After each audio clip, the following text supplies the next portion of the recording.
Good evening and welcome for another lecture on solutions. तो last time मैंने आपको बताया था हेनरीज लॉ। बोलो, बताया था हेनरीज लॉ? यस और नो, जल्दी बताइए। Yes sir. तो हेनरीज लॉ ने क्या क्या बताया था कि उसने स्टडी की थी solubility of gas in liquid, कि जो गैस होती है लिक्विड में, सॉल्वेंट में, अगर मेरा सोल्यूट सोल्यूट गैस है, सॉल्वेंट लिक्विड है, तो जो गैस की सॉल्युबिलिटी होती है, अगर मैं गैस का प्रेशर इंक्रीज कर दूं तो क्या होता है। तो प्रेशर इंक्रीज करने से क्या होता है, अगर partial pressure of the gas is increased student, then what will happen, the solubility of the gas will increase, right. तो फिर उसने एक फार्मूला दिया था और एक रिलेशनशिप दिया था। हेनरीज लॉ ने मैथमेटिकल फार्मूला क्या दिया था, partial pressure of the gas is proportional to the mole fraction of the gas. तो मोल फ्रैक्शन का हमने तुम्हें पहले ही बताया कि मोल फ्रैक्शन क्यों हमने यूज किया। दो कंपोनेंट्स हैं, एक सोल्यूट है, एक सॉल्वेंट है। गैस मेरा सोल्यूट है, सॉल्वेंट जो है मेरा लिक्विड है। तो अगर दोनों के मोल्स का फ्रैक्शन निकाल लें तो mole fraction of the gas divided by mole of the gas divided by total mole, ये होगी mole fraction of the gas. तो mole fraction of the gas जब ज्यादा होगी तो पार्शियल प्रेशर ज्यादा होगा। तो ये हमने आपको बताया था लास्ट टाइम, बोला था, किया था हमने, हेनरीज लॉ। हाँ जी सर। तो इसका फार्मूला आपके सामने है, फिर दोबारा से एक बार रिकैप हम बता रहे हैं। That at constant temperature the amount of the gas that dissolves in a given type and volume of liquid is directly proportional to the partial pressure of the gas in equilibrium with the liquid. Students, जैसे कि gas होती है, आपके पास एक liquid है, आपने container ऊपर से बंद कर दिया तो गैस का प्रेशर बढ़ाया, तो जो ज्यादा मॉलिक्यूल्स होंगे गैस के वो सरफेस से कोलाइड करेंगे और उसकी सॉल्युबिलिटी बढ़ जाएगी। अगर सॉल्युबिलिटी बढ़ जाएगी तो उसकी मोल फ्रैक्शन भी बढ़ जाएगी, किसकी, गैस की, जो मेरा सोल्यूट है। तो फिर इस तरह से हमने एक फार्मूला दे दिया जो ज्यादा यूज होता है, mathematical form. partial pressure of the gas, student, in vapor phase, partial pressure of the gas in vapor phase is proportional to the mole fraction of the gas। और हमने एक ये फार्मूला बताया था आपको। ये फार्मूले में ये P क्या है, हमारा partial pressure of the gas in vapour phase है, और के एच हेनरीज लॉ कांस्टेंट है, और काई क्या है स्टूडेंट, काई मोल fraction of the gas in solution. काई क्या होती है, mole fraction, mole fraction of the gas in solution. तो गैस की मोल फ्रैक्शन सोल्यूशन में उसे हम क्या बोलते हैं, काई बोलते हैं। एक्स भी लिखता है, कई बार काई भी लिखता है, तो उसको मोल फ्रैक्शन हम कहते हैं, ठीक है। ये फार्मूला आपको पता ही है, अब हम यूज कर रहे हैं स्टूडेंट्स, ठीक है। इस फार्मूले में कोई डाउट तो है नहीं, यही फार्मूला यूज होना है क्वेश्चन को जब हम सॉल्व करेंगे स्टूडेंट, तो ये फार्मूला यूज होने वाला है। देखो यहाँ पर हमने आपको शो भी किया कि ये देखिए, ये ये लिक्विड है, ऊपर गैस है, और जब हम इसका वेट, यहाँ पर वेट बढ़ा रहे हैं, ये पिस्टन है, तो पार्शियल प्रेशर बढ़ रहा है। जैसे जैसे प्रेशर बढ़ता जाएगा, आप देखिए ज्यादा मॉलिक्यूल्स हैं गैस के जो कोलाइड करेंगे सरफेस के साथ, लिक्विड के सरफेस के साथ, तो इसकी सॉल्युबिलिटी बढ़ जाएगी, इसकी सॉल्युबिलिटी बढ़ जाएगी। तो mole fraction of HCl in solution of cyclohexane का ये ग्राफ है जो एक्सपेरिमेंट करने के बाद हमें मिला, जिससे ये शो होता है कि जो पार्शियल, जैसे जैसे मोल फ्रैक्शन मैंने HCl की बढ़ाई तो पार्शियल प्रेशर बढ़ गया स्टूडेंट्स, पार्शियल प्रेशर बढ़ गया। तो आपने मुझे ये कहा कि P is equal to KH into chi student. तो ये एक तरीके से कौन सी इक्वेशन है, Y is equal to MX plus C, ये स्ट्रेट लाइन की इक्वेशन है स्टूडेंट्स, यस और नो, आपने बनाई है। एक तरफ मैंने वाई एक्सिस लिया है और दूसरी तरफ एक्स एक्सिस लिया है। वाई एक्सिस तुम्हारा कौन सा है, मोल फ्रैक्शन, मोल फ्रैक्शन। तो ये वाला जो है आपका एक्स एक्सिस आपका मोल फ्रैक्शन है इसका। तो यहाँ पर आप देख रहे हैं, अगर इसका स्लोप निकालेंगे, इसका स्लोप निकालेंगे स्टूडेंट, तो उससे हमें क्या मिलेगा, what will be the slope. यहाँ पे ये जीरो मैं लिख रहा हूँ, तो सी की वैल्यू जीरो है, इंटरसेप्ट जीरो है, जीरो से स्टार्ट हो रहा है। तो इसका स्लोप क्या आएगा बताइए, अगर ये इक्वेशन है वाई और ये एम एक्स, का स्ट्रेट स्लोप क्या लाइन। आएगा, इक्वल टू के एच। तो हमने के एच की वैल्यू निकालनी है तो स्लोप से निकाल सकते हैं experimentally. The slope of this graph student, इसका ये स्लोप है, आप देख रहे हैं, ये इसका स्लोप है, तो इस स्लोप से हम इसकी वैल्यू निकाल सकते हैं के एच की स्टूडेंट्स। ये टेन थीटा भी कर सकता हूँ मैं, tan theta perpendicular over base student. तो स्लोप की वैल्यू जो होगी वो के एच के बराबर होगी, और आपने देखा था डिफरेंट गैसेस की के एच की वैल्यू डिफरेंट होती है। डिफरेंट गैसेस हम जब हमने ली थी स्टूडेंट, उनकी KH की वैल्यूज डिफरेंट होती हैं, और हमने बताया कि अगर KH की वैल्यू लार्ज है स्टूडेंट, KH बड़ा है, तो बताइए सॉल्युबिलिटी ज्यादा है या कम है गैस की, जल्दी से बताइए, 30 second. If KH of a gas is large then what is the solubility, more और less? What did we tell you? If the More. value of KH is large, solubility is more or less students, तो उसकी solubility क्या होती है? Less होती है। तो तो KH हम गैसेस का निकाल सकते हैं, अलग अलग गैसेस का, अगर उनकी KH की वैल्यू ज्यादा आ रही है तो उनकी सॉल्युबिलिटी कम होती है स्टूडेंट। तो ये आपको इक्वेशन से ही दिख रहा है, P is equal to KH into, अगर प्रेशर मैं सेम कर दूं तो KH is inversely proportional to the mole fraction. तो जब गैस का KH बड़ा हो जाएगा तो मोल फ्रैक्शन कम हो जाएगी स्टूडेंट उसकी सोल्यूशन में, तो सॉल्युबिलिटी कम हो जाएगी। तो ये हमने आपको बताया था। और इसके बाद हमने ये बताया कि ये जो वैल्यूज ऑफ हेनरीज कांस्टेंट है वो नेचर ऑफ द गैस के ऊपर डिपेंड कर रही हैं, और ये जो सॉल्युबिलिटी है, solubility of the gas, it depends on the nature of the gas, nature of the solvent, temperature और प्रेशर के ऊपर डिपेंड करती हैं स्टूडेंट्स। तो डिफरेंट टेम्परेचर्स पर आप देख रहे हैं कि what happens, what is the effect of temperature on the solubility of the gas students? With increase in temperature, with increase in temperature student, बताइए solubility of the gas increase होती है या डिक्रीज होती है, जल्दी से बताइए। टेम्परेचर इंक्रीज करेंगे तो क्या होगा, solubility गैस की बढ़ेगी या कम होगी? बढ़ेगी। बढ़ेगी। कैसे बढ़ेगी? solubility ऑफ द गैस बढ़ जाएगी टेम्परेचर बढ़ाऊंगा कि कम होगी, जल्दी से बताइए। अरे टेम्परेचर बढ़ेगा, टेम्परेचर बढ़ा दिया तो गैस ज्यादा डिजोल्व होगी क्या? Increase in temperature solubility of the gas decrease. Student आपको लास्ट लेक्चर में हमने इसको बताया सारा कि aquatic life is more comfortable in cold water than in hot water students. तो टेम्परेचर बढ़ेगा तो सॉल्युबिलिटी डिक्रीज हो जाएगी स्टूडेंट्स। ये आप ली चार्टर प्रिंसिपल भी अप्लाई करके देख सकते हैं, यहाँ पर आपको वैल्यूज दे रखी हैं। और हमने बताया था KH के यूनिट्स क्या होते हैं student, what are the units of KH, क्या होते हैं KH के? P is equal to, bar. तो इसके यूनिट्स क्या होंगे? प्रेशर के यूनिट्स होंगे, जो प्रेशर के यूनिट्स होंगे वही इसके यूनिट्स होंगे। तो बार में हम एक्सप्रेस करते हैं प्रेशर को, तो KH के यूनिट्स भी हमने बताया कि बार, तो बार को यूज कर सकते हैं as a unit of the KH, और जो भी प्रेशर के यूनिट्स हम यूज करेंगे वही इसके यूनिट्स होंगे। तो यहाँ पर हमने वैल्यूज आपको दी हैं, देखो टेबल के अंदर, ये नाइट्रोजन है, ये नाइट्रोजन है 293 केल्विन पर, इसकी वैल्यू KH की कितने किलो बार लिखी है? 76.4। और इन टेम्परेचर बढ़ा दिया मैंने, टेम्परेचर बढ़ा दिया तो वैल्यू बढ़ गई, तो KH की वैल्यू बढ़ गई तो टेम्परेचर, KH की वैल्यू बढ़ गई टेम्परेचर बढ़ने से, इसका मतलब सॉल्युबिलिटी जो है गैस की वो कम हो गई है। सॉल्युबिलिटी क्या होगी? कम होगी है student with increase in temperature. तो ये आप देखिए कि तो किस फैक्टर्स पे डिपेंड करते हैं। तो जो भी गैस सॉल्युबल हो रही है स्टूडेंट, उनकी इंटरेक्शंस किस टाइप की हैं, सॉल्वेंट और सोल्यूट इंटरेक्शन अगर स्ट्रॉन्ग है तो उनकी सॉल्युबिलिटी भी ज़्यादा होने वाली है। जिनकी इंटरेक्शन वीक है सॉल्वेंट और सोल्यूट की, तो उनकी सॉल्युबिलिटी भी कम होने वाली है। तो इस तरह से हम उनको एक्सप्लेन कर सकते हैं कि ये सारी इंटरेक्शंस होती हैं। तो बताइए हेनरीज लॉ में कोई डिफिकल्टी लग रही है अभी तक? No sir. तो सबसे इंपॉर्टेंट जो क्वेश्चन इसमें आने वाला स्टूडेंट वो है एप्लीकेशंस ऑफ हेनरी लॉ। देखो what are the applications of Henry law पे बहुत बार क्वेश्चन आ गया, फिर आएगा, they will repeat it. Henry law finds several application in industry and explain some of the biological phenomena notable among this. देखो होता क्या है स्टूडेंट कि जितने भी एरिएटेड ड्रिंक्स होते हैं उनमें कार्बन डाइऑक्साइड गैस होती है, और to increase the solubility of carbon dioxide in soft drink soda bottles, bottle is sealed under high pressure। तो जितनी भी ये आपकी सोडा बॉटल्स हैं,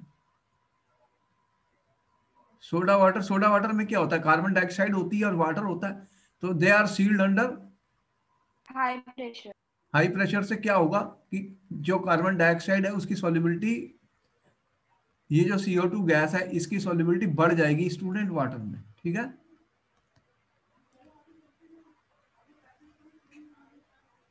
ठीक है, इन वाटर, वाटर लिक्विड है हमारा, वाटर सॉल्वेंट है, ये हमारा सोल्यूट है।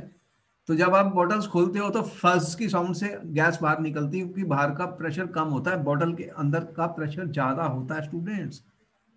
और जब फ्रिज में रख दी तो टेम्परेचर कम है, टेम्परेचर कम है, आप देख रहे हैं टेम्परेचर कम है, तो कम टेम्परेचर में गैस की सॉल्युबिलिटी ज्यादा होती है।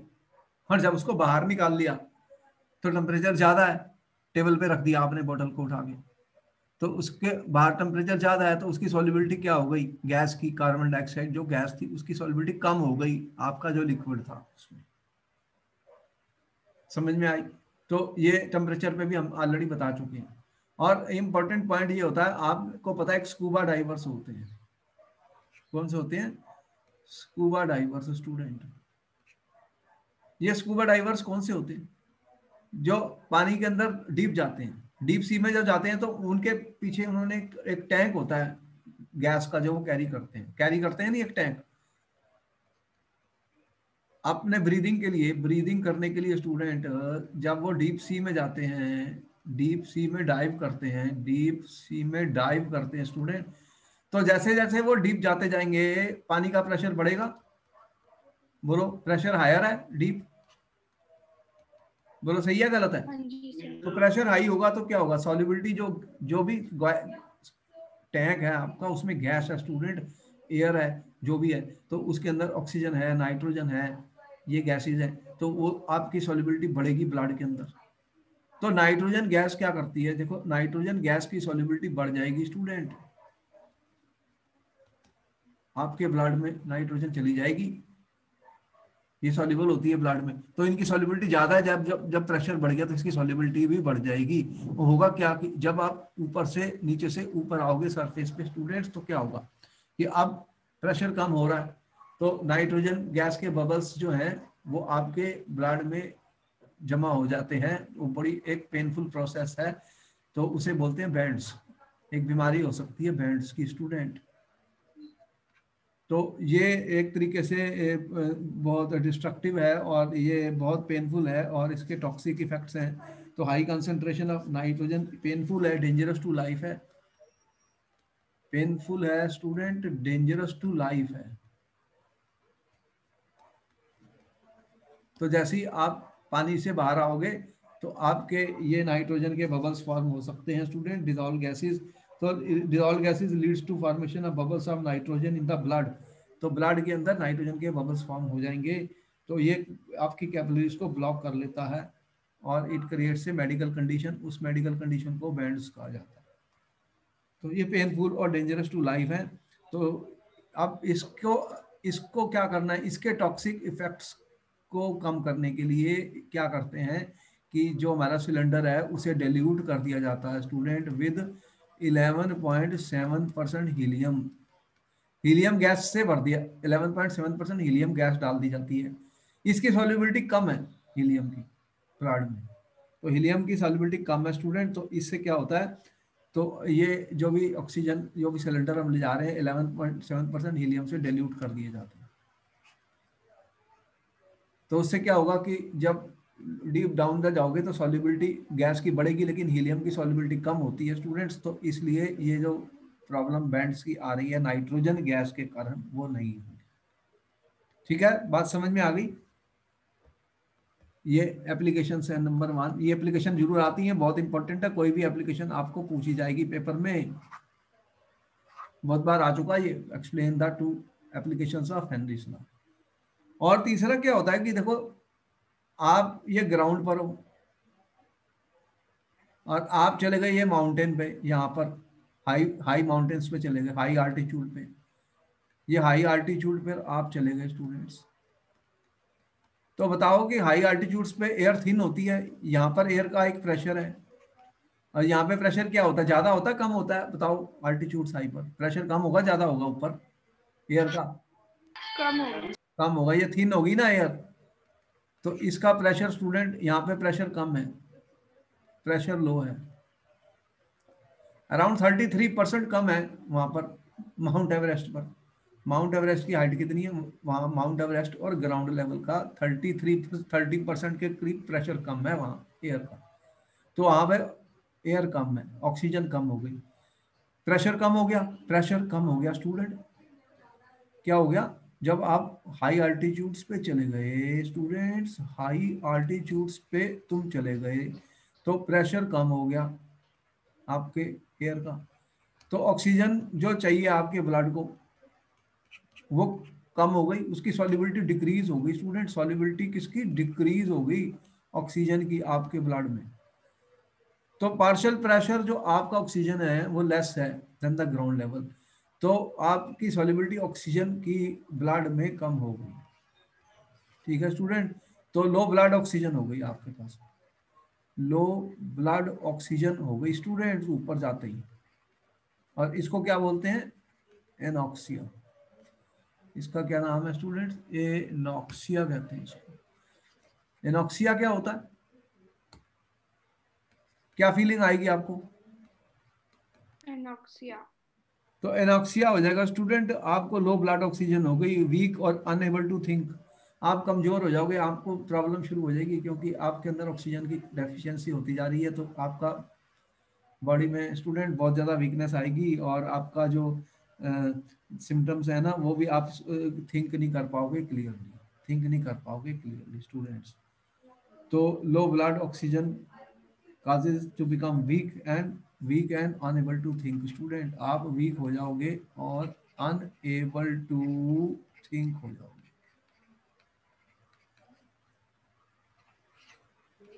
ठीक है, एट हाई अल्टीट्यूड्स।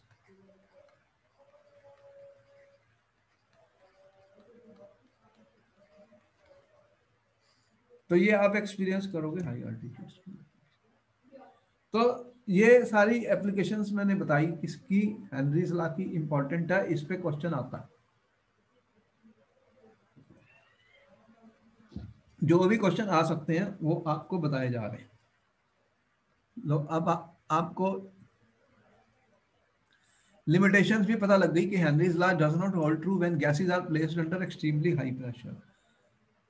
कोई भी लॉ होती है स्टूडेंट उसकी लिमिटेशंस भी होती हैं, जब बहुत हाई प्रेशर होता है तो ये एप्लीकेबल नहीं होता, और law is not applicable when gas and solution participate in chemical reactions. देखो ऐसा हो सकता है कि गैस पानी से रिएक्ट कर जाए, तो अगर गैस ने पानी से रिएक्ट कर गई तो फिर क्या होगा, तो वो तो गैस रही ही नहीं फिर, तो वो तो सोल्यूशन में चले गई, तो तब फिर ये लॉ एप्लीकेबल नहीं है स्टूडेंट, क्योंकि केमिकल रिएक्शन हो गई, गैस के साथ कोई केमिकल रिएक्शन हो गई, जैसे अमोनिया मैंने डाला और ये वाटर के साथ चले गया स्टूडेंट, तो इसने बना दिया ammonium hydroxide aqueous.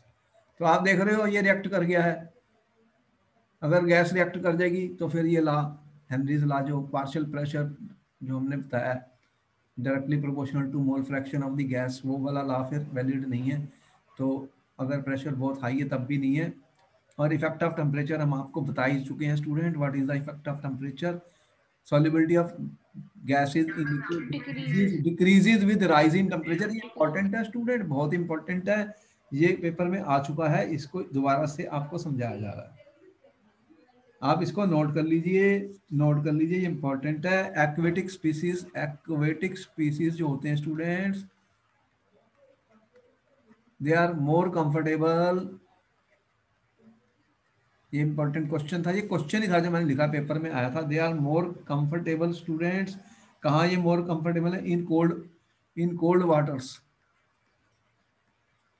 Then warm waters. Why, ये रीजन है, आपको ये रीजन दिया मैंने, ठीक है।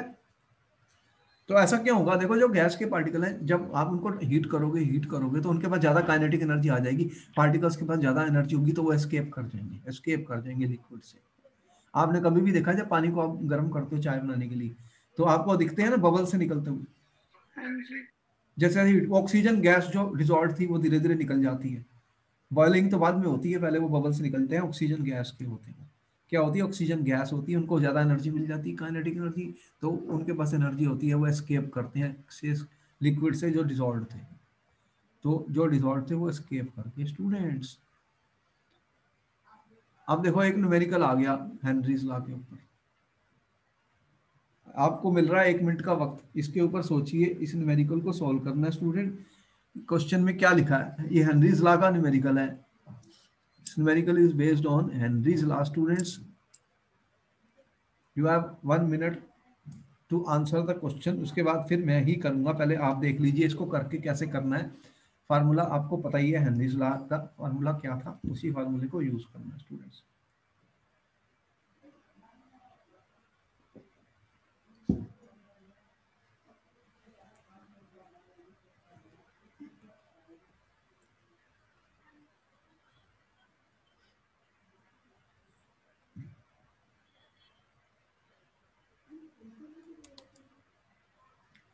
इसमें वो क्वेश्चन में क्या दिया है, nitrogen gas is bubble through water. देखो ये आपके पास वाटर है, ये वाटर है स्टूडेंट्स,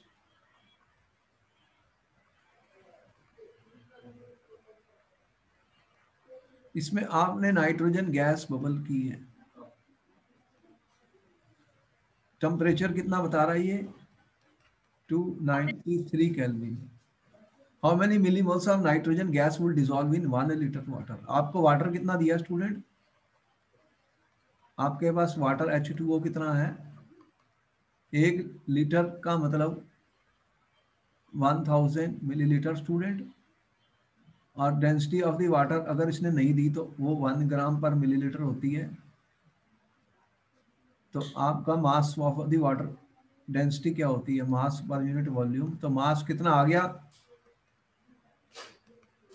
1000 मिलीलीटर इंटू 1 ग्राम, ठीक है, पर मिलीलीटर। तो 1000 ग्राम वाटर आपको दिया हुआ स्टूडेंट। कितना वाटर दिया है, 1000 ग्राम पानी है आपके पास। अब कह रहे हैं how many millimoles of nitrogen gas would dissolve in 1 litre. Assume nitrogen exert से पार्शियल प्रेशर। अब इसका पार्शियल प्रेशर दे दिया नाइट्रोजन का, कितना दिया पार्शियल प्रेशर, 0.987 बार दिया है, ठीक है। और के एच की वैल्यू कितनी दी है नाइट्रोजन की, 293 केल्विन पर 76.48 किलो बार, ठीक है। तो बार में कितनी आई है, किलो है, तो 76.48 इंटू 10 पावर 3 बार दी है स्टूडेंट्स। निकालना क्या है, कितने मिली मोल्स ऑफ नाइट्रोजन डिसॉल्व हुई है। तो कितने मोल्स हैं नाइट्रोजन के, कैसे निकालोगे, फार्मूला क्या है, फार्मूला तो आप पढ़ चुके हो। Partial pressure of the gas is equal to K H to the mole fraction. तो मोल फ्रैक्शन निकालेंगे पहले किसकी, नाइट्रोजन की सोल्यूट की, ये गैस की है, ये नाइट्रोजन की मोल फ्रैक्शन है स्टूडेंट। मोल फ्रैक्शन कितनी आएगी, P डिवाइडेड बाई के एच। तो पार्शियल प्रेशर कितना दिया है हमारे पास, कितना दिया है कि हेनरीज लॉ कांस्टेंट दिया है, पार्शियल मैंने 1 ये दिया हुआ है 0.987 बार है। और के एच की वैल्यू कितनी दे रखी है तुम्हें, 76.48 इंटू 10 पावर 3 बार। तो ये वैल्यू कितनी आएगी, मोल फ्रैक्शन कितनी आएगी, कैलकुलेटर है तो निकालो कितनी आ रही है, ये वैल्यू कितनी आ रही है मोल फ्रैक्शन, बार और बार तो कट जाएंगे, मोल फ्रैक्शन तो एक नंबर है। ये कितनी आ गई, ये आएगी अराउंड 1 इंटू 10 - 5। ये किसकी मोल फ्रैक्शन आई है, नाइट्रोजन की। आपको क्या निकालने हैं, मोल्स। ये मिली में, वो भी मिली मोल्स कह रहा है, आपको निकालने हैं moles of nitrogen, in milli moles निकालने हैं, मिली मोल्स। मिली क्या होता, एक में, एक मोल में 10, तो 10 पावर 3 हो गया ये, 10 - 3 मिली, 10 - 3 मोल। तो फिर कितना, अब ये फार्मूला आपको पता ही है, मोल फ्रैक्शन नाइट्रोजन की किसके बराबर होती है, moles of the nitrogen divided by moles of the nitrogen divided by moles of the, यहाँ पर कौन से, तो दूसरा वाटर है। तो एन निकालना है, मोल्स ऑफ दी नाइट्रोजन निकालने हैं आपको, मोल्स ऑफ दी नाइट्रोजन निकालने हैं स्टूडेंट। तो कितने मोल है वाटर के आपके पास, कितने हैं, 1000 ग्राम पानी है, और वाटर का मॉलिक्यूलर मास कितना होता है स्टूडेंट्स, 2 + 16 कितना हो गया, 18 ग्राम पर मोल। तो 18 ग्राम पर मोल डिवाइड कर दो, ये आते हैं 55.5 आएंगे। पहले भी ये किया हमने, इतने मोल आ जाएंगे। तो ये वैल्यू मिल गई, ये वैल्यू मिल गई। अब क्या रह गया, अब रह गया कैलकुलेशन।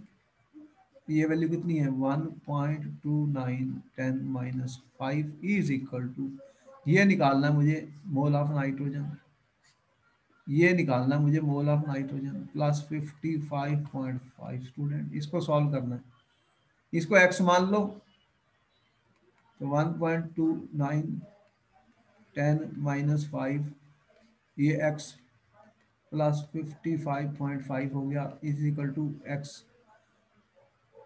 तो x की वैल्यू निकालनी है, कितने मोल्स हैं नाइट्रोजन के, कितने आएंगे,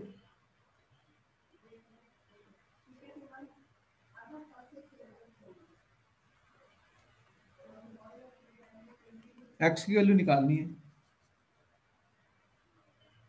तो ये आएगा 7.16 इंटू 10 - 4 मोल, और इसको मिली मिली में कन्वर्ट करना है। मिली का मतलब क्या होता है, 1 मिली किसके बराबर होता है, अरे यार, 1 मिली किसके बराबर होता है स्टूडेंट्स, 10 - 3। तो फिर ये कितना आ गया, 7.16 इंटू 10⁻⁻1 मिली मोल। ये मिली मोल हो गया, 10 - 3 होता है मिली। तो यहाँ पर ये आंसर आ रहा है इसका। समझ में आ गया ये क्वेश्चन कैसे किया, बोलो। न्यूमेरिकल का पता लग गया मैंने क्या सॉल्व किया, हाँ जी सर। हो गया ये, हाँ जी। अच्छा नोट कर लिया, हाँ जी। आगे चलूं। Yes sir.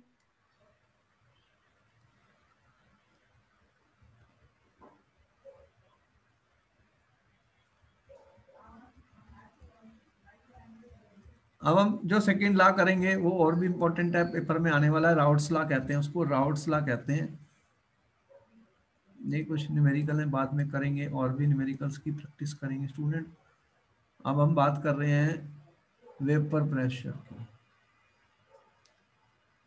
अभी तक हमने आपको बताया कि आपके पास सॉल्वेंट लिक्विड था, उसमें आपने पहले सॉलिड डाला था, फिर आपने लिक्विड में जब सॉलिड डाला था तो हमने कहा सॉल्युबिलिटी बताओ कितनी होती है। जब आपने गैस डाल दी लिक्विड में तो आपको अपने अप्लाई किया हेनरीज लॉ। हेनरी लॉ ने क्या दिया, solubility of gas in liquid. अब हम कह रहे हैं कि लिक्विड लिक्विड सोल्यूशन बना रहे हैं। अब हम क्या कर रहे हैं, लिक्विड लिक्विड सोल्यूशंस, मतलब लिक्विड लिक्विड सोल्यूशन कौन से होंगे स्टूडेंट्स,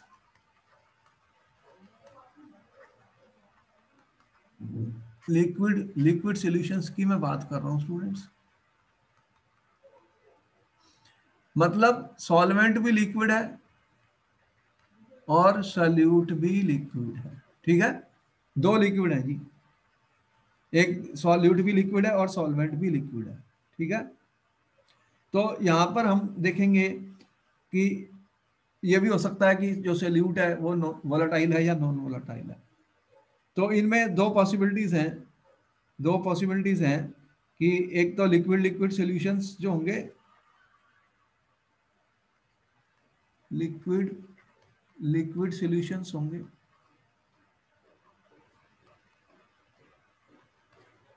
और एक दूसरे लिक्विड सॉलिड सॉल्यूशन भी हो सकते हैं स्टूडेंट्स, ठीक है, सॉलिड्स इन लिक्विड्स। तो हम इनके बारे में क्या स्टडी करने जा रहे हैं, वेपर प्रेशर। वेपर प्रेशर क्या होता है, सबसे पहली बात तो ये कि वेपर प्रेशर क्या होता है,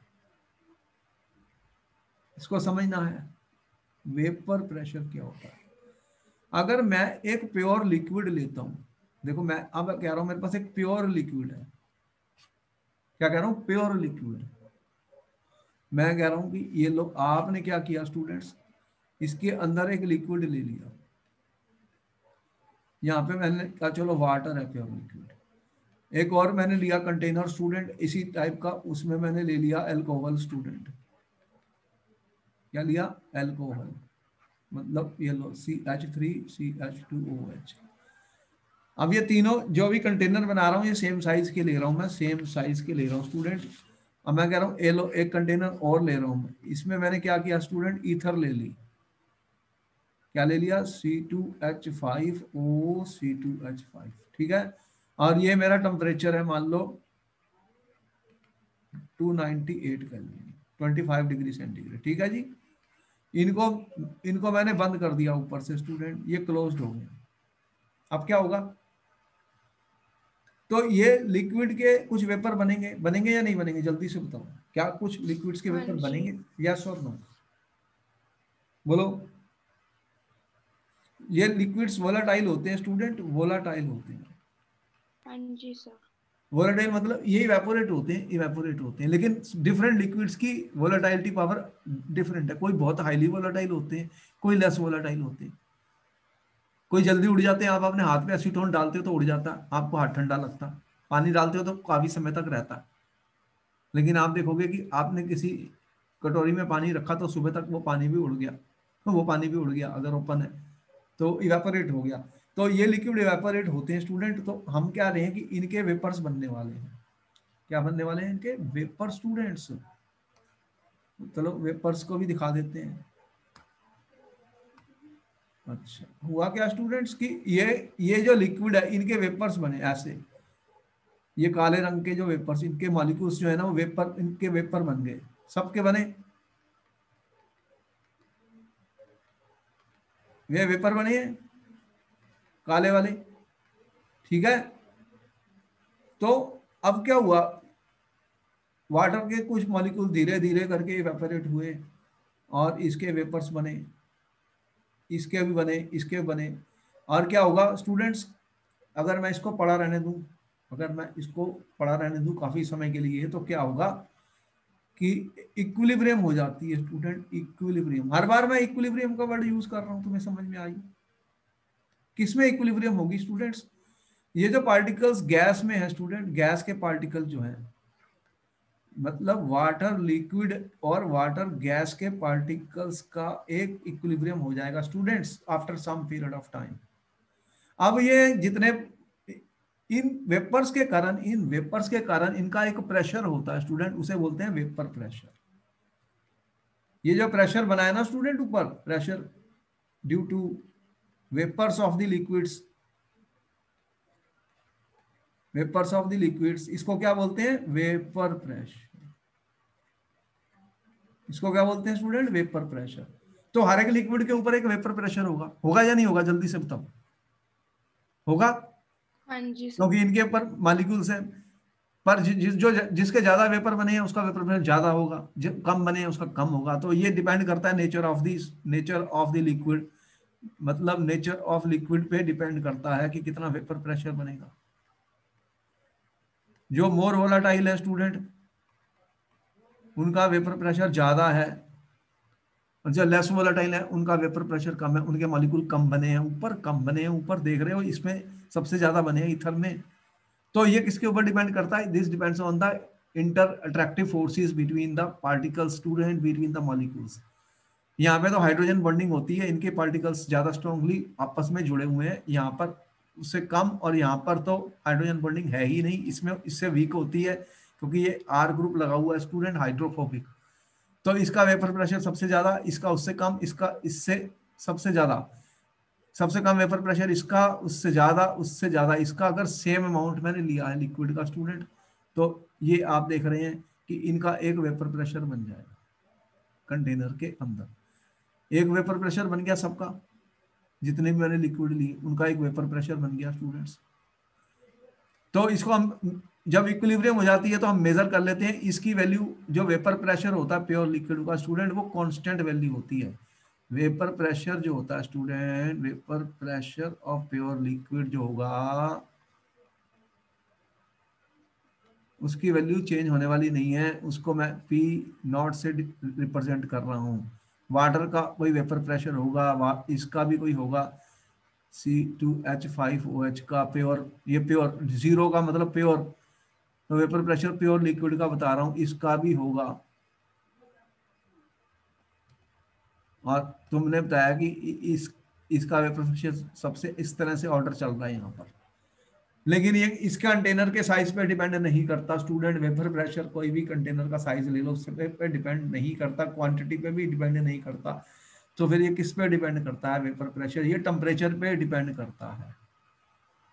ये जो वेपर प्रेशर होता है, it depends on the temperature students. एक मैथमेटिकल इक्वेशन फार्मूला भी है, टेम्परेचर के ऊपर क्या इसका रिलेशन है।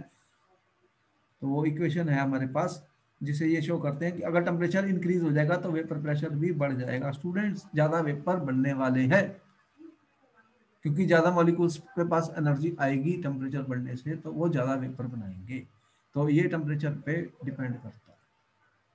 ये जो वेपर प्रेशर है, ये इस पे डिपेंड नहीं करता कि ये कंटेनर बड़ा है या छोटा है या कैसा है, इसके ऊपर डिपेंड नहीं किया student. It only depends on the temperature student. तो इस तरह से आपने देखा कि एक वेपर प्रेशर बन जाता है प्योर लिक्विड्स का, तो उनको मैं बोल रहा हूँ vapour pressure of pure liquid, pure liquid. अब क्या होगा कि इनका अगर मैं ये वेपर प्रेशर और मोल फ्रैक्शन के ऊपर मैं देखूं क्या रिलेशन है स्टूडेंट, तो ये एक रिलेशनशिप राउट्स ने स्टडी किया था। राउट्स ने एक रिलेशनशिप स्टडी किया था for solution of volatile liquids. Routes ने स्टडी किया था स्टूडेंट,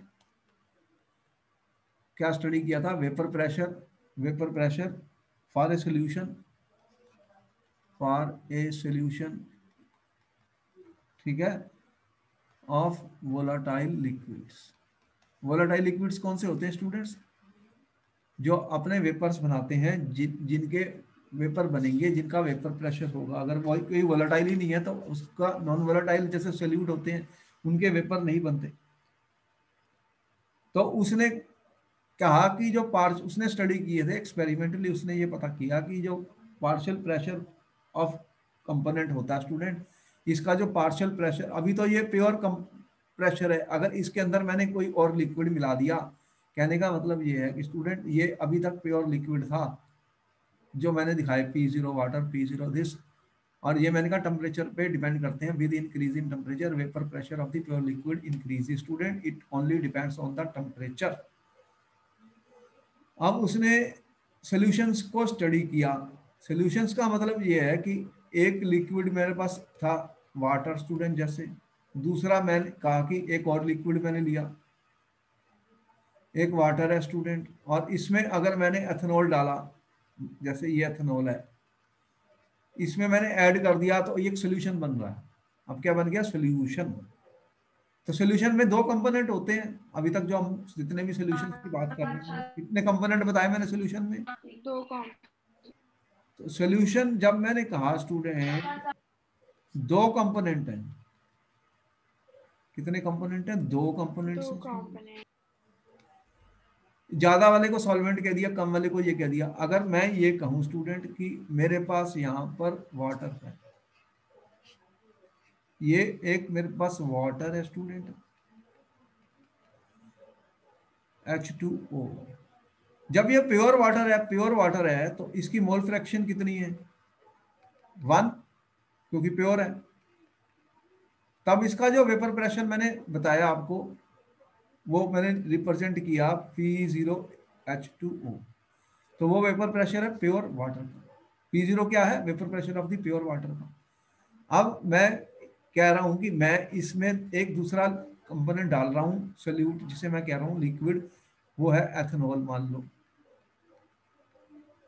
अब जब मैं इसमें दूसरा लिक्विड डालूंगा स्टूडेंट, तो अब क्या होगा? अब क्या होगा कि ये दूसरा लिक्विड भी आ गया, मैंने ऊपर से बंद कर दिया। अब क्या होगा कि वेपर्स किसके बनेंगे? दोनों के बनेंगे, दोनों ही वोलेटाइल है, बोथ लिक्विड्स वोलेटाइल है स्टूडेंट्स, ठीक है।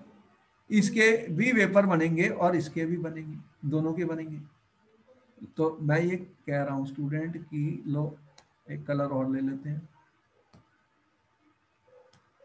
अब आपके पास ये एथेनॉल है,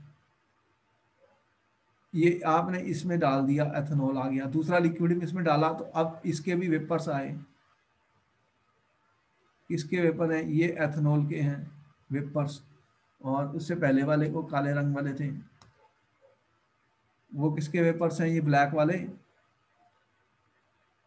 वो किसके हैं? वाटर के। तो दो दो कंपोनेंट्स हैं, दोनों के वेपर बनने वाले हैं। ठीक है, तो अब सोल्यूशन बन गया, ये सोल्यूशन बन गया। तो इसमें राउट्स कह रहा है कि राउट्स ने एक्सपेरिमेंटली कहा कि वेपर प्रेशर जो बनेगा, वेपर प्रेशर किसका? वेपर प्रेशर दो कंपोनेंट्स हैं, जैसे वेपर प्रेशर वाटर का सोल्यूशन में PH2O को मैं कह रहा हूं vapour pressure of H2O in solution, और P0 को मैंने क्या बोला? Vapour pressure of pure H2O। ठीक है, अब क्या होगा कि जब मैंने इसके अंदर दूसरा डाला तो इसका वेपर प्रेशर क्या होगा? बढ़ेगा या कम हो जाएगा? क्योंकि अब दो हैं, दो लिक्विड हैं। तो वाटर का जो वेपर प्रेशर होगा सॉल्यूशन में स्टूडेंट, ये PH2O, ये इससे कम होने वाला है, क्योंकि अब सरफेस के ऊपर दूसरा भी लिक्विड आ गया। दो लिक्विड है, एक नहीं है सरफेस के अंदर। तो अब जो वेपर प्रेशर बन रहा है वो दो के कारण बन रहा है। तो वेपर प्रेशर वाटर का भी होगा इन लिक्विड, और दूसरा कौन सा है मेरे पास? यहाँ पर लिक्विड मैं कह रहा हूँ एथेनॉल। तो एथेनॉल C2H5OH, इसका भी वेपर प्रेशर होगा स्टूडेंट PH2O। ये क्या है? Vapour pressure of C2H5OH in solution. और P0 C2H5OH क्या था? Vapour pressure of pure ethanol. ठीक है, जब मैंने ऊपर जीरो डाल दिया तो प्योर का है, P का मतलब सॉल्यूशन में है।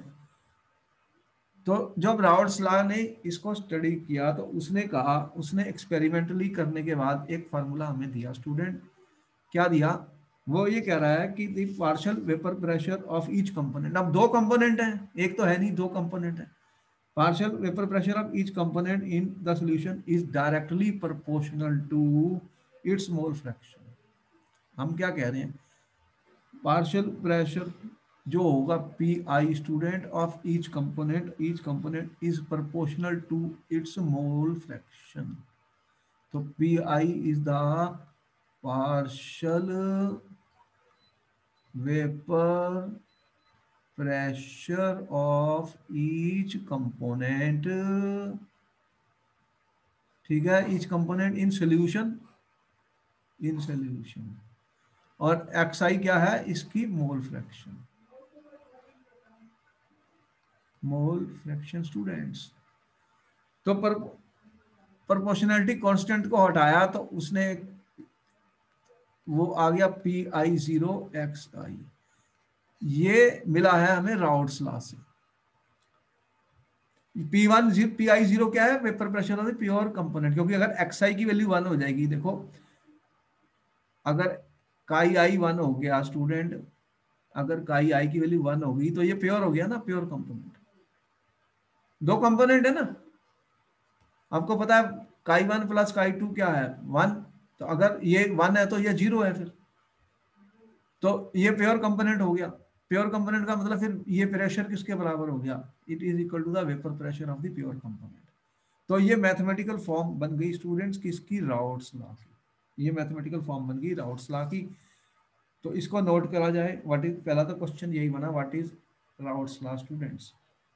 What routes law states that the for a solution of volatile liquids, student, the partial vapor pressure of each component in the solution is directly proportional to its mole fraction।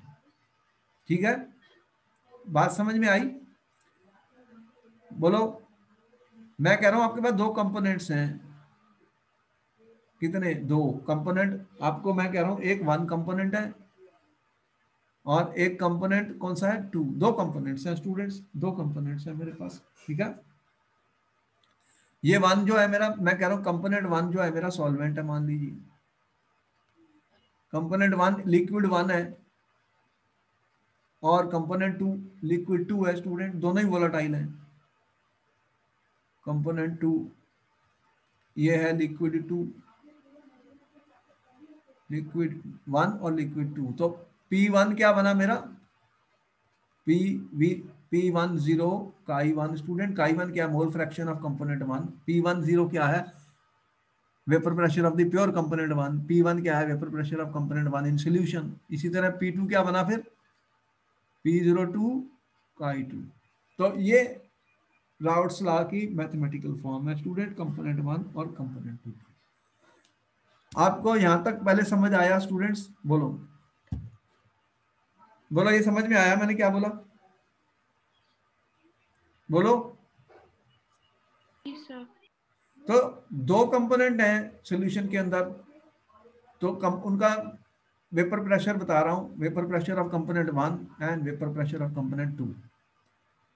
ये दोनों अगर volatile हैं तो P1 भी volatile है, इसके भी vapour बने, इसके भी वेपर बने। जैसे कि मैंने दो चीजों को मिक्स करके दिखाया तुम्हें, एक वाटर लिया एक अल्कोहल लिया, तो दोनों के वेपर ऊपर प्रेजेंट हैं, दोनों के कारण वेपर प्रेशर बन रहा है। तो राउट्स लॉ ने ये कहा कि टोटल वेपर प्रेशर क्या होगा students, sum of the total vapour pressure क्या होगा। फिर टोटल वेपर प्रेशर कैसे निकालेंगे जब दो कंपोनेंट हैं स्टूडेंट्स। तो Raoult's law state for a solution of volatile liquid the partial vapour pressure of each component is directly proportional to mole fraction. Component one का क्या आया, P1 is equal to P10 x1, to का आया, तो total pressure क्या हो गया फिर, what will be the total pressure. तो हम जैसे डाल्टन्स लॉ पार्शियल प्रेशर को अप्लाई कर सकते हैं स्टूडेंट।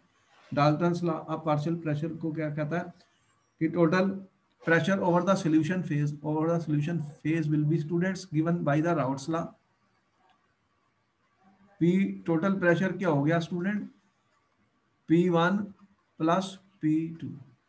ठीक है, आपके पास दो कंपोनेंट है, दोनों हाँ का जी वेपर सर। प्रेशर है। कंपोनेंट वन का P1 is the vapour pressure of component one in the solution, P2 is the vapour pressure of component two in the solution. और P1 की वैल्यू क्या है, P1 not x1 and P2 की value क्या है, P not 2 x2 student. ये इसका mole fraction है, ये इसका मोल फ्रैक्शन है। ये vapour pressure of pure one का है, ये वेपर प्रेशर प्योर टू का है, जो हमने आपको बताया प्योर कंपोनेंट्स। तो टोटल प्रेशर हम निकाल सकते हैं स्टूडेंट्स, इनको ऐड करो, इनको ऐड करो।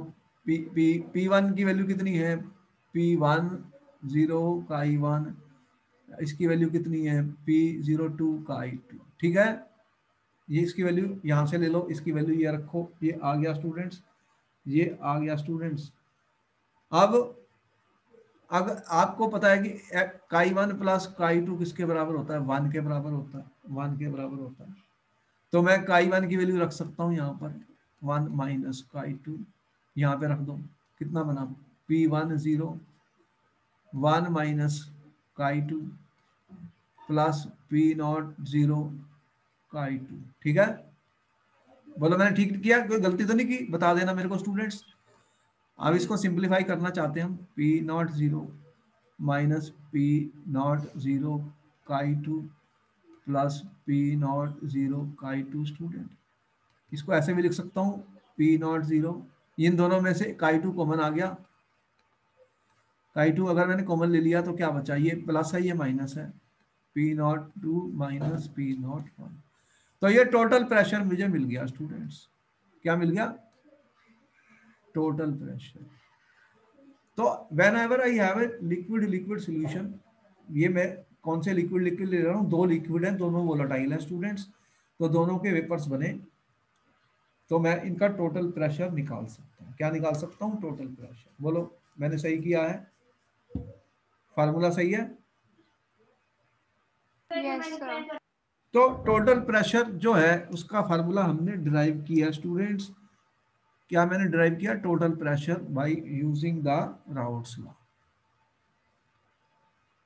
ये हमने निकाला स्टूडेंट टोटल प्रेशर।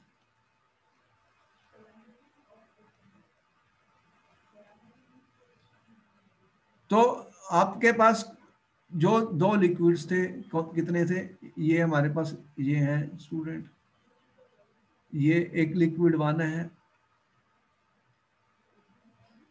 एक लिक्विड वन है, कंपोनेंट वन कह रहा हूं मैं इसको स्टूडेंट।